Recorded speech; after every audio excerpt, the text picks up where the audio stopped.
Hey, how's it going out there, folks? Welcome back here to a Tuesday. It is the Earthmaster out here on this end, about 11:49 a.m. California time. First day of October, goodness, 2024. 6.1 earthquake here early this morning. Shaking things up out around the Banda Sea area. Now this is a fairly large earthquake, but also the significance here is the depth of this earthquake at 365 miles into the area of this region here. So a lot of times these deeper quakes can trigger out a whole lot of stress and strain out across the subduction zone levels. So we'll have to watch that. Far as any subsequent activity following that 6-pointer, looks like a little bit of movement back across the Vanuatu area a few hours later. Aside from that, most of this earthquake activity from yesterday, but either way, it's a fairly large earthquake shaking things up out here today. A little bit of adjustment further down south here as well, south of Australia, along the plate boundary here with a 4.6. I don't really see too much earthquake activity down there, but looks like a little bit stirring up there this morning. There's the most recent earthquake around the Vanuatu area, and some older quakes here from yesterday, including that 4-pointer. 4.6, GeoNet server is reporting this as a 5-pointer there across the Wellington, New Zealand area, but EMSC with a 4.6 here. Nothing else coming into the area for now. Older movement quakes here from yesterday across the area of the Kuril-Kamchatka Trench and Japan area. See what we got going on here across the west coast, California-wise. We're expecting another 100-degree day out here in October. Goodness. Northern California, fairly quiet. Aside from this movement here across the Clear Lake volcanic field, this is just always happening, folks. This is just a real quick geothermal plants out here utilizing the heated area below to create energy. There's a dozen or so, maybe even more than that, in this area where they utilize the heated area below to create energy. There's a whole process involved. I'm not going to go through that. Don't want to gross anyone out there, but yeah, so that's what that is as far as earthquake activity goes. Bay Area, fairly quiet for now. Southern California, nothing above 2.5. In fact, it's pretty quiet there in terms of that magnitude.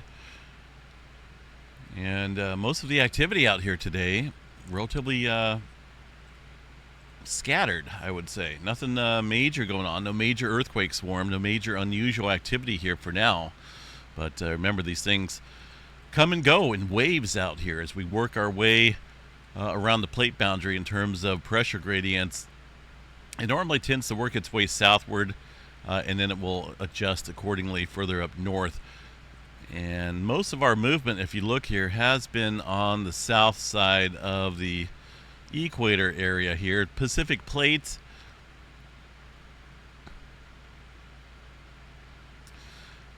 Yeah, I think there probably should be a little bit more adjustment going on here south across this area.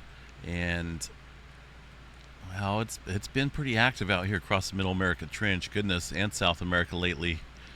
It looks like there's just a little stoppage right here from that heading back up into Southern California in terms of elevated uptick. But we'll continue to watch this.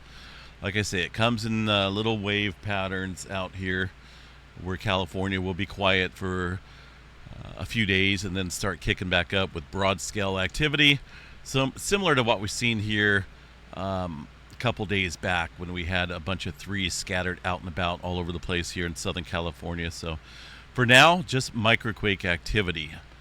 Across the region of Yellowstone, minimal movement, not a whole lot going on there. Some earthquake activity from yesterday.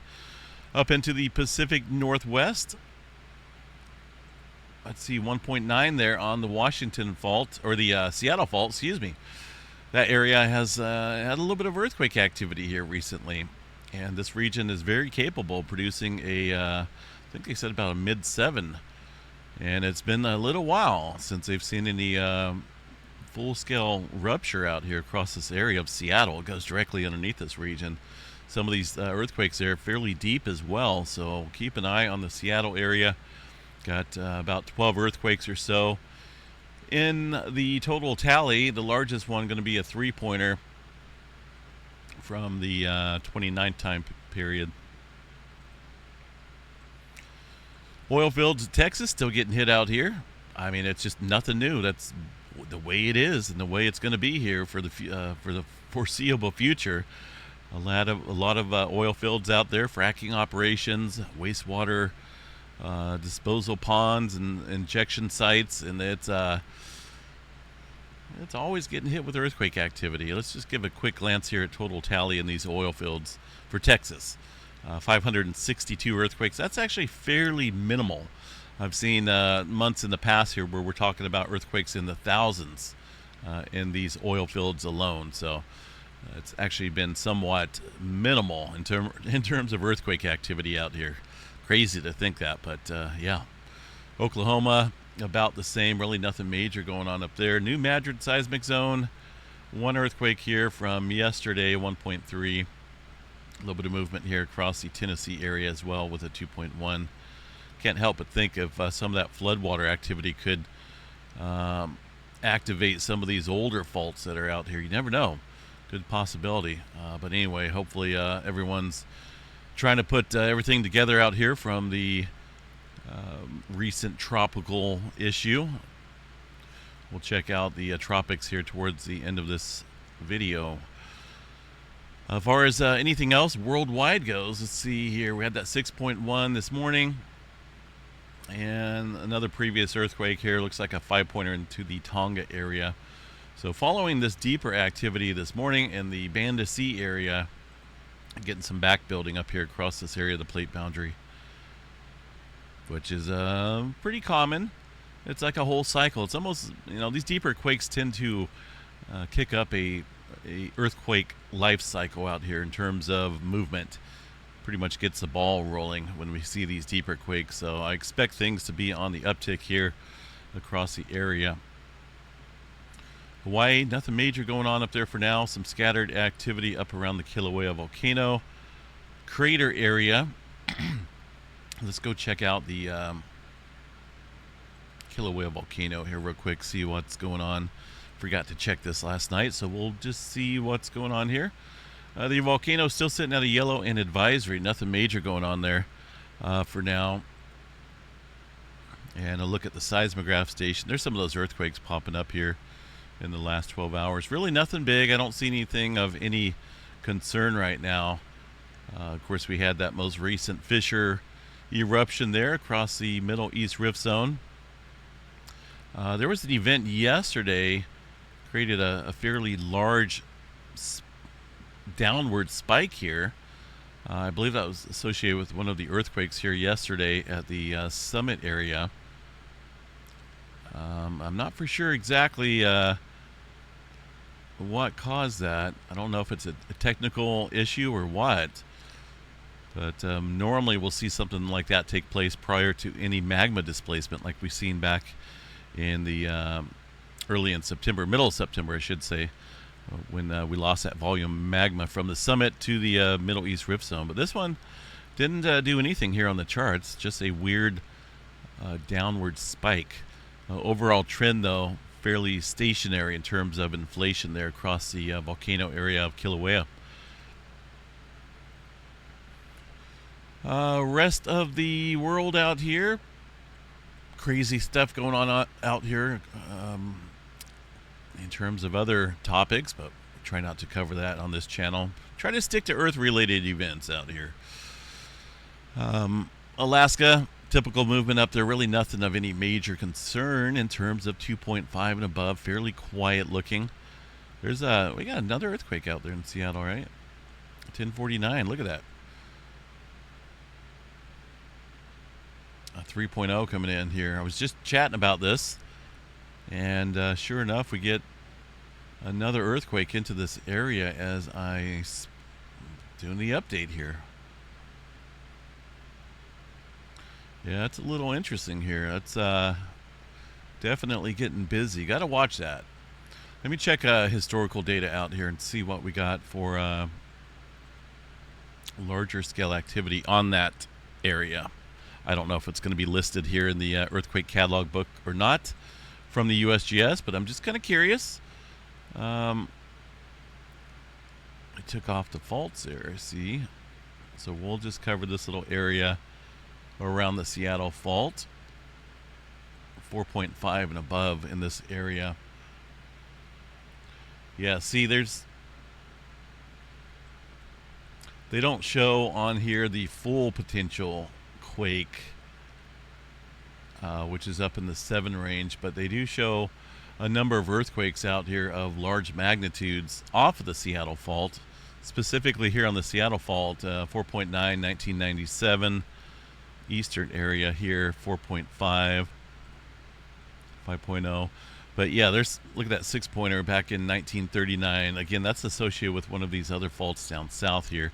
But this general area here that runs underneath Seattle is capable of producing a pretty large quake. And these little swarms, we definitely got to watch them, because they can be a little sign there of areas starting to wake up in terms of fault systems out here. So this right now would make it the largest. This 3-pointer would make it the largest, second largest quake here in this little sequence of earthquakes around the Seattle Fault. And it's not like, we had a 4-pointer and followed up by a bunch of little aftershocks. This activity seems to be picking up here a little bit in terms of magnitudes. So we'll keep an eye on that. Again, very capable of producing some large-scale earthquake activity. And that's, of course, another area that's built up its infrastructure since the last major rupture. I don't know exactly when it was.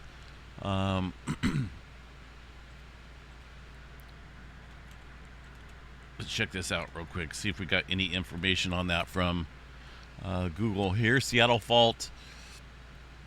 Yeah, it runs directly underneath Seattle.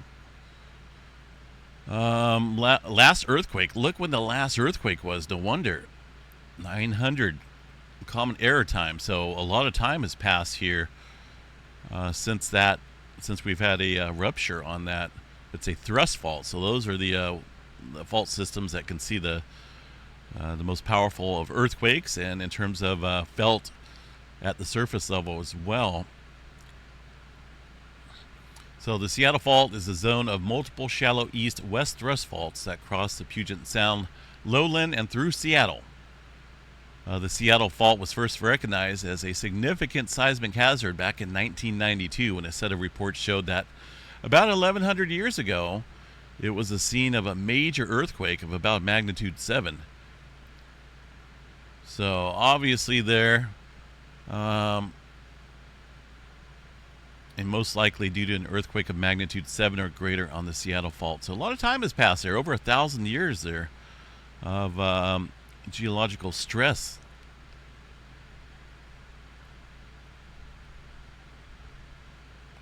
So, all right, I'll look into this a little bit more, see what else I can find out on this fault system, but it appears as though it's starting to wake up with the latest quake here in the last few minutes at 3. Well, they dropped it. They lowered it down to a 2.7 here. Let me see what we got. There's a number of stations there. Quite a few 2s, I see that. Quite a few 2s, even some 1s in there, an occasional 3. But, this is just another earthquake here across the fault system that hasn't had any major rupture activity in 1,000 years. And I keep saying it about so many areas out here. So much time has passed, and we're living in a generation here of,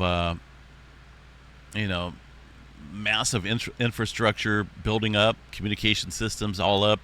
We're pretty much living in the future, if you really think about it, 2024. And a lot of time and stress is built up on various fault systems out here across the globe. And Seattle Fault is just one of them there. Over 1,000 years since that 7-pointer or greater happened. I can't help but wonder, what's the slip rate out here? Okay, I'll look into this a little bit later, folks, and see if I can find a slip rate and then maybe put together a number. But aside from the shaking out there, earthquake of that size there could create a tsunami about 6 feet 7 inches high on the Elliott Bay area. That would be a yikes. You know, it's kind of a doom and gloom scenario, but hey, you got to be realistic here. These are fault systems here that have produced large earthquakes in the past, and no doubt they will produce them again, regardless if we have this area populated or not. These earthquakes, they definitely will happen again. So keep an eye there on the Seattle area. Definitely on the list right now with it waking up there, it looks like. South America area, a couple smaller earthquakes there from yesterday and today. The latest at 3.8. 21 miles deep here into the Ecuador Trench, which sits right off shore here, where it looks like we're having a little bit of swarming going on here, specifically in this area. That could be a sign here. And with these wow, I'm really surprised USGS showing some of these threes in here. There's actually a number of threes. So this area has shown some uptick here, and of course you got the subduction zone that's capable of producing much bigger quakes. It looks as though this 4.7 here earlier this morning put the strain out here across this area of the subduction zone. But that's kind of a little odd one, Cocos Ridge out there, away from the plate boundary. All right, anyway, keep an eye on that. The rest of the globe out here, the Atlantic Ocean, pretty quiet, nothing major going on. A little three-pointer out there across Iceland. And yeah, that deep earthquake, though, that is a super deep one. Goodness. All right, let's see what we got here for space weather activity. And then we got to get going on here, get about the day. Flare threat level. I'm waiting on the sunspot over here across the northeastern limb. It's peaking a little bit around the corner. You can see this area right over here, flaring currently a little bit with some C-flare activity, it looks like. But that has been a source of numerous far side eruptions here recently. Some very large explosions going on there associated with some strong solar flares. So that is coming around the bend, and we'll be facing Earth here in a couple days. We'll get a little bit better perspective of the magnetogram image of that sunspot once it comes back around the bend. But look, there's some deep dark orange and red colors in there indicating some complexity. So I'm feeling that's going to be a very active area once it's into Earth directed view. Across the area down south here, a little bit of complexity growth within at least this sunspot area. We're going to have to watch maybe for some flaring, but for the most part, everything else out here is diminishing or has a split magnetic core. But I think that area out there on the northeastern limb will be worth watching here in the coming days. Right now, flare threat fairly minimal, 10% chance, M flare at 60, C flare around 99% chance or so. And it's just dry out here, folks, and hot. That's why I'm losing my voice. I like the humidity a little bit, and it's super duper dry. All right, let's check out thunderstorm activity here today. Not a whole lot of severe weather expected. This is just general thunderstorm, scattered thunderstorm activity out there across various areas with really no severe weather threat today. Tropical development, watch down here in the Gulf of Mexico here. See what this weather model is picking up here today. Right now, there's just some moisture down there that's really not turning into anything that's organized in terms of tropical development. So that is good news. Although a couple models ago, remember a couple days ago, it showed a hurricane forming out here and hitting pretty much the same regions that just got slammed here by Helene. And hopefully these models stay in consistency as it shows no development, just some unorganized tropical system activity or tropical thunderstorms out here in the Gulf of Mexico. Down there across the Baja California area, there is some type of tropical system. Looks like a tight little hurricane venturing around the Baja California area. We'll have to keep an eye on that. And, remember last night, Northern California looks like they were having a little bit of rain here in a week or so. Well, that's gone. That just ruined my day right there. Made me happy last night when I seen some rain coming into Northern California, but now that is off the charts. But who knows? It may come back. I don't know. It's been a weird, hot year out here in California, just exceptionally hot. One of the most brutal summers I can remember out here, just a long duration event. And this week is no exception. We're expecting temperatures around 104, 105 degrees here outside of Chico for most of the week.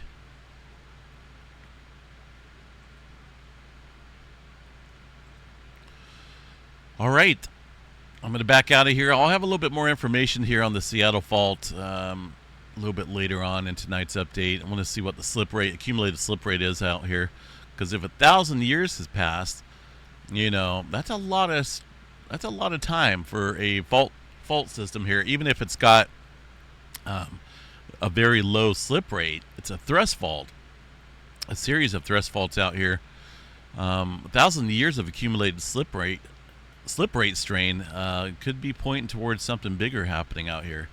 It's not like we had a big one here a year ago, and now we got to wait for hundreds of years for strain to build up for a big earthquake. No, this has been building up for 1,000 years.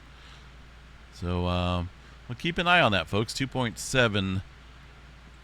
Far as seismograph stations there, the closest one I got is going to be up around the Bamfield, BC area of Canada, which sits up here.